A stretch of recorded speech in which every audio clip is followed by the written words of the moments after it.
আসসালামু আলাইকুম ওয়া রাহমাতুল্লাহি ওয়া বারাকাতুহু। এই পর্যায়ে আমি আপনাদের সম্মুখে রাসূল সাল্লাল্লাহু আলাইহি ওয়াসাল্লাম মহামারী সম্পর্কে যে একটি চমৎকার হাদিস বর্ণনা করেছেন তা পেশ করব। عن عائشة زوج النبي صلى الله عليه وسلم قالت سألت رسول الله صلى الله عليه وسلم عن الطاعون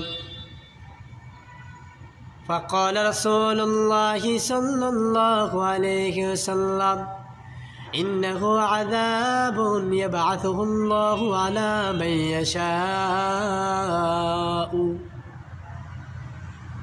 وأن الله جعله رحمة للمؤمنين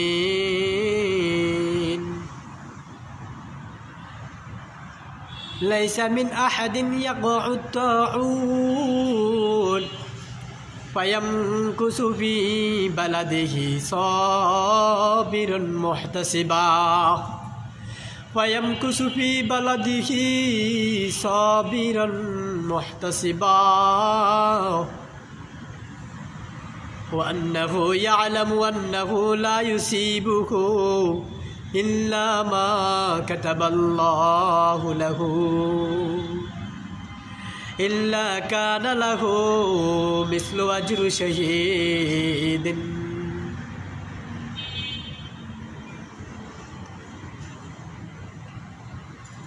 রওয়াহুল বুখারী খণ্ড নম্বর 1 পৃষ্ঠা নম্বর 175 হাদিস নম্বর 4374।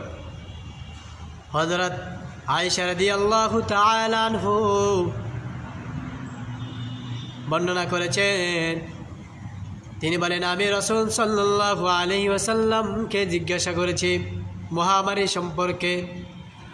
রাসূল সাল্লাল্লাহু আলাইহি ওয়াসাল্লাম বলেছেন, মহামারী করোনা ভাইরাস বলুন, ডায়রিয়া বলুন, আরো বিভিন্ন মহামারী রয়েছে পৃথিবীতে। এই সকল মহামারী হলো আল্লাহ তাআলার আযাব, আল্লাহ তাআলার শাস্তি। আল্লাহ তাআলা যাকে চাই তাকে দান করেন, তার উপর ওই আযাব পতিত করেন। আর এই আযাবটা ওয়ান্নাল্লাহ জাআলাহু রাহমাতাল লিল মুমিনিন,